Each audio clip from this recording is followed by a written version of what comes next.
जय हिंद साथियों, आप सभी का स्वागत है हमारे YouTube चैनल रामपुर स्टडी में। मैं आप लोगों के सामने कृषि विज्ञान से संबंधित टॉप 50 क्वेश्चन रख रहा हूं, जो कि आपके सभी एग्जाम के लिए महत्वपूर्ण होंगे। चाहे आप BSc सेमेस्टर वाइज पेपर देने जा रहे हो या फिर कोई अदर वनडे एग्जाम की तैयारी कर रहे हो, जैसे UP कैटेड हुआ, BHU हुआ, इन सब की तैयारी कर रहे हो, उसमें आपकी मदद करने वाली है। तो चलिए, आज का हमारा फर्स्ट क्वेश्चन है कि केंद्रीय तंबाकू अनुसंधान संस्थान कहाँ स्थित है। तो ये स्थित है आपका राजमुंदरी। और राजमुंदरी आपका कहाँ पड़ता है? तो ये पड़ता है आंध्र प्रदेश में। कहाँ पड़ता है? आंध्र प्रदेश में जो है राजमुंदरी पड़ता है।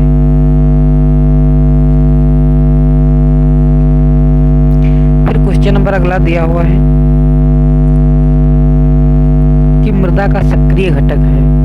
तो मृदा का जो सक्रिय घटक है वह मृत्तिका। मृत्तिका जो है आपका मृदा का सक्रिय घटक है। फिर क्वेश्चन नंबर 3 दिया हुआ है कि गोबर की खाद बनाने वाली नाली विधि का प्रतिपादन किस वैज्ञानिक ने किया था।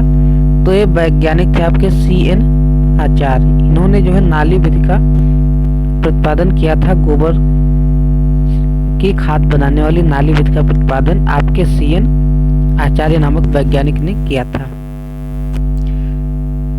फिर क्वेश्चन नंबर अगला दिया हुआ है क्वेश्चन नंबर 3 कि बाजरे का पौधा है। तो बाजरे का जो पौधा है आपका, ये आपका उभयलिंगी पौधा है। और बाजरे के पौधे को आपको जो है C4 प्लांट भी कहा जाता है।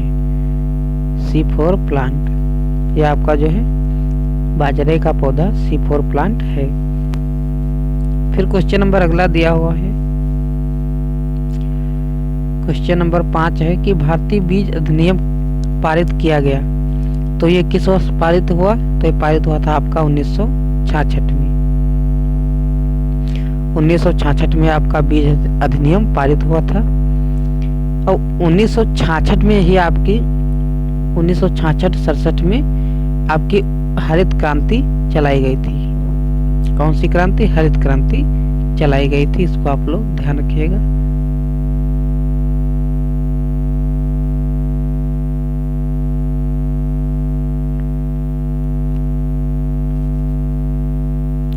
फिर क्वेश्चन नंबर अगला दिया हुआ है कि भारतीय कृषि अनुसंधान परिषद की नवीनतम बाह्य वित्त अनुसंधान परियोजना है। तो ये आपकी है NATP।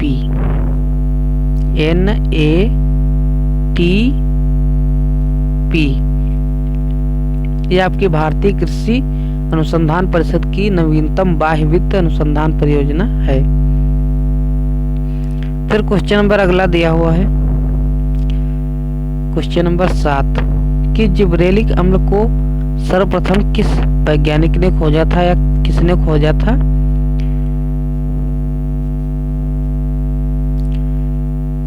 ये यहाँ पर होगा कि जिब्रेलिक अम्ल को सर्वप्रथम खोजा गया। वैज्ञानिक ने नहीं पूछा है कि खोजा गया किस में खोजा गया, कवक या शैवाल या जंतु।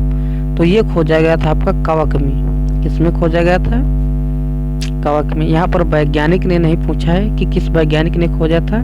यहाँ पर पूछ रहा है कि सर्वप्रथम खोजा गया, किसमें खोजा गया। तो ये आपका जो है कवक में खोजा गया है। जिसे हम फंगस कहते हैं। क्या कहते हैं? फंगस। FUNGUS, fungus. फिर क्वेश्चन नंबर 8 दिया हुआ है कि गेहूं का पुष्पक्रम होता है। तो जो गेहूं का पुष्पक्रम होता है ये आपका स्पाइक होता है। गेहूं का जो पुष्पक्रम होता है ये होता है स्पाइक। और जो धान का पुष्पक्रम होता है, धान का पुष्पक्रम, उसे हम क्या कहते हैं? पेनिकल। क्या कहते हैं? पेनिकल जो है धान के पुष्प को कहते हैं। इसको आप लोग ध्यान रखिएगा। धान के पुष्प को हम पेनिकल कहते हैं और गेहूं के पुष्पक्रम को स्पाइक। फिर क्वेश्चन नंबर 9 दिया हुआ है कि ट्रिटिकम स्टीवम एक पौधा है, तो ये आपका हेक्साप्लॉइड पौधा है। कैसा पौधा है? हेक्साप्लॉइड जो है आपका ट्रिटिकम स्टीवम आपका हेक्साप्लॉइड पौधा है। फिर अगर हम गेहूं की बात करें तो गेहूं की जो एमएसपी है, इसकी एमएसपी है 2050। कितनी है? 2050 जो है इसकी एमएसपी है, यानी मिनिमम सपोर्ट प्राइस जो है इसकी कितनी है? 2050। फिर क्वेश्चन नंबर 10 दिया हुआ है कि बाजरा में परागण होता है, तो बाजरा में पर परागण होता है। बाजरा में जो है पर परागण होता है, इसे हम सेल्फ पॉलिनेशन कहते हैं। इसे हम सेल्फ पॉलिनेशन कहते हैं।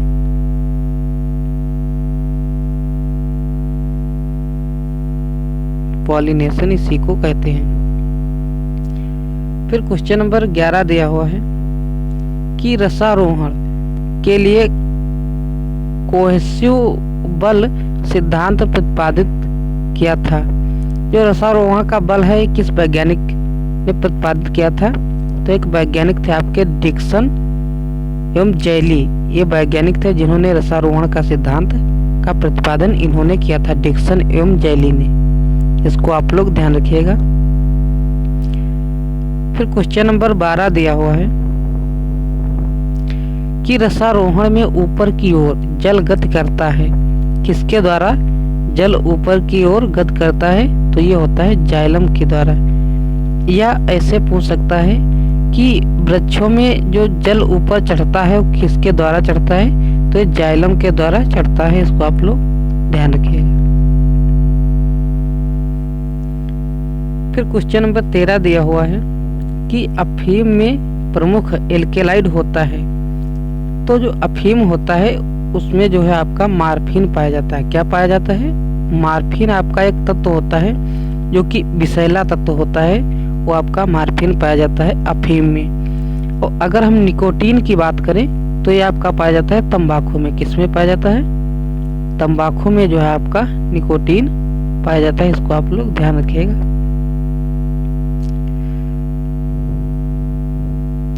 फिर क्वेश्चन नंबर 14 दिया हुआ है कि अफीम पाइपेवर सोमनीफेरम, ये इसका जो है बोटेनिकल नेम है। ये आपका किस प्रकार का पौधा है? तो ये आपका एक औषधीय प्लांट है। इसे मेडिसिन प्लांट कहते हैं। आपका औषध के रूप में प्रयोग किया जाता है। इसको आप लोग ध्यान रखिएगा।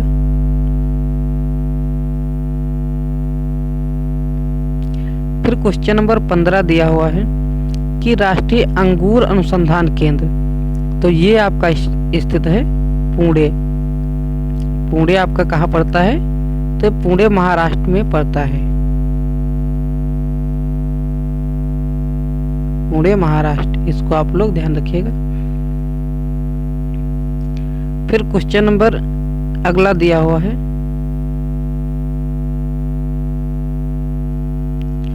कि निम्न में से कौन सा तत्व पौधे के लिए आवश्यक नहीं है? तो ये जो आपका सोडियम होता है, ये जो है पौधे के ग्रोथ के लिए, डेवलप के लिए आवश्यक नहीं होता है। और अगर हम बात करें कि पौधे में कितने पोषक तत्व की आवश्यकता होती है ग्रोथ के लिए या उसके विकास के लिए, तो पौधे के लिए आपके जो है 17 पोषक तत्वों की आवश्यकता होती है। 17 तत्वों की आवश्यकता होती है। एक आपका तत्व नया ऐड किया गया है जिसे हम निकेल कहते हैं, वो आपका अभी नया ऐड किया गया। वैसे तो पहले 16 ही माने जाते थे, लेकिन जो 17वां तत्व ऐड किया गया है वो आपका निकेल है। इसको आप लोग ध्यान रखिएगा।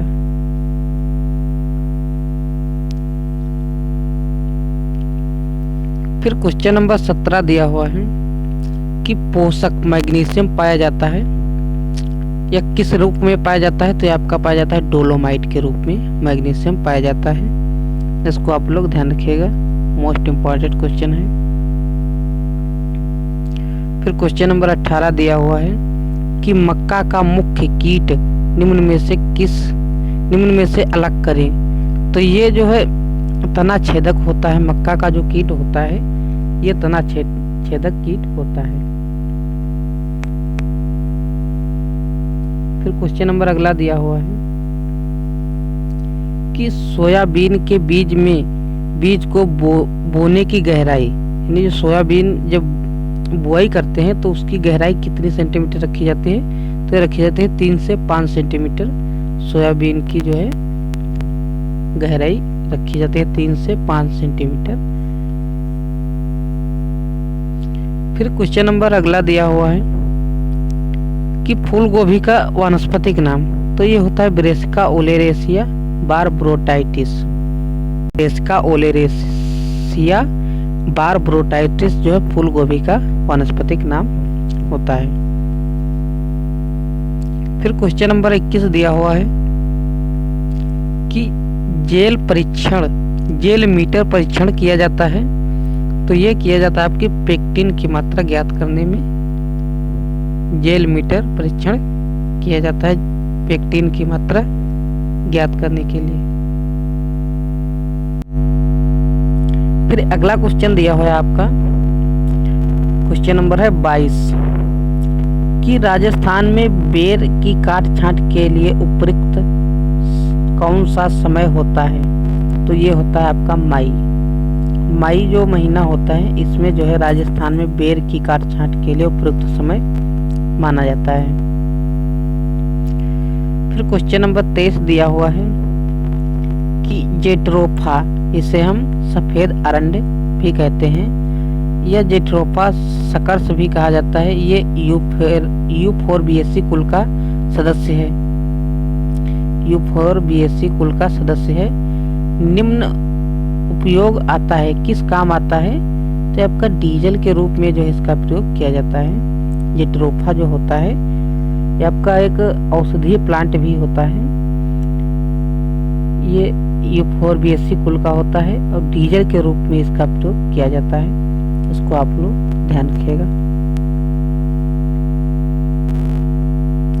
फिर क्वेश्चन नंबर 24 दिया हुआ है कि पपीता, जैसे हम केले का पपाया कहते हैं, से पपेन निम्न में से किस भाग से निकलता है? तो जो कच्चा भाग होता है, कच्चा फल, उससे जो है पपेन निकलता है। और ये आपका जो है एक सफेद जो है दूधनुमा निकलता है। जब पपीते को आप कच्चा काटोगे तो सफेद दूधनुमा संरचना निकलती है, तो उसे हम ये पपेन कहते हैं। फिर क्वेश्चन नंबर 25 दिया हुआ है कि आम का काला सिरा, जिसे हम ब्लैक टिप ऑफ मैंगो के नाम से जानते हैं, डिजीज होती है, तो किसके कारण होती है? तो ये होती है आपकी ईंट के भट्ठों से निकलने वाली जो गैसें होती हैं, जैसे आपका कार्बन डाइऑक्साइड हुआ, ये सब गैसें जो है इसको प्रभावित करते हैं। और इसमें होता क्या है, इसी को हम कोयली रोग भी कहते हैं। इसी रोग को हम कोयली रोग, देहात में इसे कोयली रोग भी कहा जाता है। कोयली रोग इसी को कहा जाता है। ये ईंट के भट्ठों से निकलने वाली धुएं या गैसों से होता है। इसका उपचार यही माना जाता है कि जहाँ पर आम की बाग लगाई जाए वहाँ पर लगभग 1 किलोमीटर के दायरे पर ईंट के भट्ठे नहीं होने चाहिए। यही इसका जो है उपचार माना गया है कि 1 किलोमीटर के अंदर, मतलब दायरे में, ईंट के भट्ठे नहीं होने चाहिए। ईंट के भट्ठे नहीं होने चाहिए, यही इसका जो है उपचार माना गया है। फिर क्वेश्चन नंबर अगला दिया हुआ है कि फूल प्रारंभ फलों के पेड़ों में अनुकूल होता है। तो ये जो होता है आपका उचित CN जो अनुपात होता है, जैसे हम कार्बन और नाइट्रोजन का अनुपात कहते हैं, इसी समय जो है आपका फल में फूल प्रारंभ होते हैं। फिर क्वेश्चन नंबर अगला दिया हुआ है 27 नंबर कि चट्टान उद्यान एक आवश्यक है। चट्टान उद्यान एक आवश्यक है लक्षण है, तो ये जो है जापानी उद्यान में जो है इसका मेन सिम्टम होता है। जापानी जो उद्यानें होती हैं उसमें जो है आवश्यक लक्षण इसका होता है। फिर क्वेश्चन नंबर 28 दिया हुआ है कि भारतीय कृषि अनुसंधान परिषद, जिसे हम ICAR का प्रथम महानिदेशक कौन थे? तो थे आपके बीपी पाल। कौन थे? बीपी पाल जो है ICAR के प्रथम महानिदेशक थे। फिर क्वेश्चन नंबर अगला दिया हुआ है कि भारतीय शाक भाजी अनुसंधान संस्थान, तो ये आपका है वाराणसी में स्थित है। और वाराणसी कहाँ पर है? तो आपका काशी उत्तर प्रदेश में जो है वाराणसी पड़ता है, काशी उत्तर प्रदेश। यहीं पर जो है बाबा विश्वनाथ जो है नगरी इसी को कहा जाता है, वाराणसी को। यहीं पर आपका जो है शाक भाजी या सब्जी अनुसंधान संस्थान यहीं पर आपका स्थित है। फिर क्वेश्चन नंबर 30 दिया हुआ है कि अमरूद की अत्यधिक प्रसिद्ध किस्म कौन सी है? तो है आपका इलाहाबाद सफेदा। ये जो है आपकी अमरूद की प्रसिद्ध किस्म है। और वैसे तो आपकी बहुत सी वैरायटी है। एक आपकी ललगुदिया कही जाती है, ललगुदिया, ये भी आपकी जो है अमरूद की वैरायटी है। फिर क्वेश्चन नंबर अगला दिया हुआ है कि आम के सघन रोपण हेतु उपयुक्त किस्म, तो है आपकी आम्रपाली। अब सघन रोपण का मतलब, तो इसका उद्देश्य ये होता है कि अगर आपको घनी बागवानी लगानी हो, जैसे ये आपका जो है मान लिया प्लांट दिया हुआ है और इसमें आपको जो घने पौधे लगाने हैं, तो उसके लिए जो है आपकी सबसे उपयुक्त विधि जो है, मतलब किस्म है उपयुक्त आम्रपाली। ये जो है बौनेपन के लिए उत्तरदायी होती है वैरायटी, इसलिए जो है सघन रोपण है तो किस्म कौन सी है? तो आम्रपाली है। फिर क्वेश्चन नंबर 32 दिया हुआ है कि केंद्रीय शुष्क बागवानी संस्थान कहाँ स्थित है? तो ये आपका स्थित है बीकानेर। और ये आपका कहाँ पड़ता है? तो ये पड़ता है आपका राजस्थान में, बीकानेर राजस्थान। फिर क्वेश्चन नंबर अगला दिया हुआ है, अगर हम जोधपुर की बात करें तो यहीं पर आपका जो है काजरी, यहीं पर आपकी जो है काजरी यहीं पर स्थित है।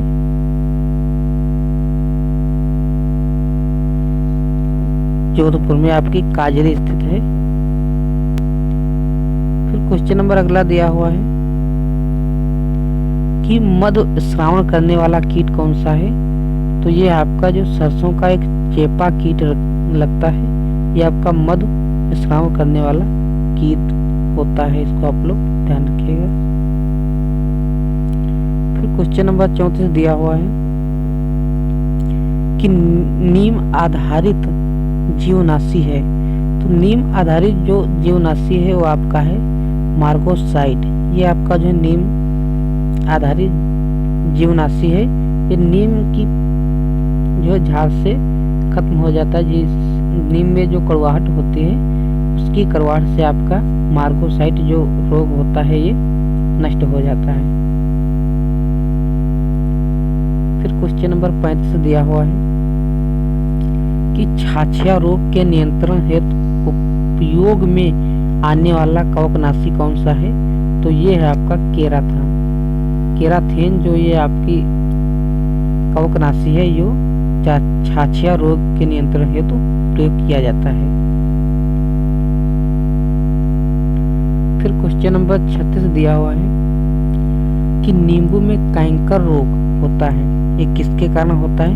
तो ये होता है जेंथोमोनास के कारण नींबू में कैंकर रोग होता है। फिर क्वेश्चन नंबर अगला दिया हुआ है कि एगमार्क का संबंध है तो ये गुणवत्ता से संबंध है। एगमार्क की अगर हम बात करें तो एग्रीकल्चर मार्केटिंग जो है इसका फुल नेम होता है Agmark, agriculture marketing. Agriculture marketing जो है इसका फुल नेम होता है।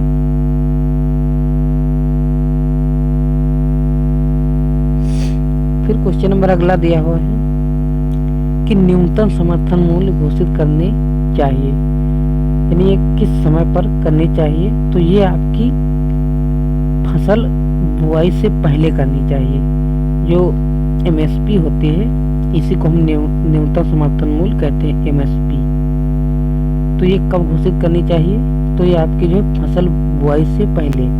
अब ये साल में कितनी बार घोषित की जाती है, तो एमएसपी जो है साल में आपकी 2 बार घोषित होती है। कितनी बार? 2 बार एमएसपी साल में घोषित होती है और फसल बुआई से पहले घोषित कर दी जाती है।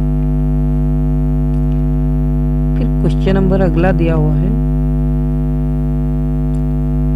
39 नंबर कि भारत में पंचायती राज प्रणाली की सिफारिश की थी, तो ये किसने की थी, तो आपके बलवंत राय मेहता की सिफारिश पर जो है पंचायती राज प्रणाली की सिफारिश इन्होंने की थी। अगर हम पंचायती राज की बात करें तो आप पंचायत दिवस मनाया कब जाता है, तो ये मनाया जाता है 24 अप्रैल को। 24 अप्रैल को जो है पंचायती राज दिवस मनाया जाता है। फिर क्वेश्चन नंबर अगला दिया हुआ है कि फसल जो हरी खाद के लिए बोई जाती है कौन सी फसल है, तो आपकी है मूंग। मूंग जो फसल है ये आपकी हरी खाद के लिए बोई जाती है। मूंग हुआ, उड़द हुआ, ये सब जो है आपकी हरी खाद के लिए बोई जाती है। और ढैंचा आपकी जो घास प्रसिद्ध होती है वो भी आपकी हरी खाद के लिए प्रसिद्ध होती है, ढैंचा। ये भी आपकी जो हरी खाद के लिए प्रसिद्ध है। फिर क्वेश्चन नंबर 41 दिया हुआ है कि कृषि में महिलाओं के लिए राष्ट्रीय अनुसंधान केंद्र कहाँ स्थित है, तो ये आपका स्थित है भुवनेश्वर में। कृषि में महिलाओं के लिए राष्ट्रीय अनुसंधान केंद्र आपका भुवनेश्वर में स्थित है, इसको आप लोग याद रखिएगा।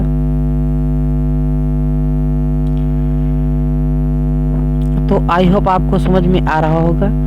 आज के लिए इतने ही क्वेश्चन थे। सभी से रिक्वेस्ट है कि हमारे YouTube चैनल रामपुर स्टडी को सब्सक्राइब कर लेना। जिन्होंने ना सब्सक्राइब किया हो आप सभी लोग जाकर के YouTube पे सर्च करना रामपुर स्टडी। सभी लोग YouTube पे सर्च करके और चैनल को सब्सक्राइब जरूर कर लेना, जिससे कि आपके मोबाइल में समय समय पर नोटिफिकेशन आता रहे और हमें भी मोटिवेशन प्राप्त होता रहे। तो मैं इस तरह के वीडियो बनाता रहूँगा आप सभी के। अगर आप सभी का आशीर्वाद मिलता रहा तो मैं इस तरह के वीडियो रोज एक अपलोड करता रहूँगा। जय हिंद, जय भारत।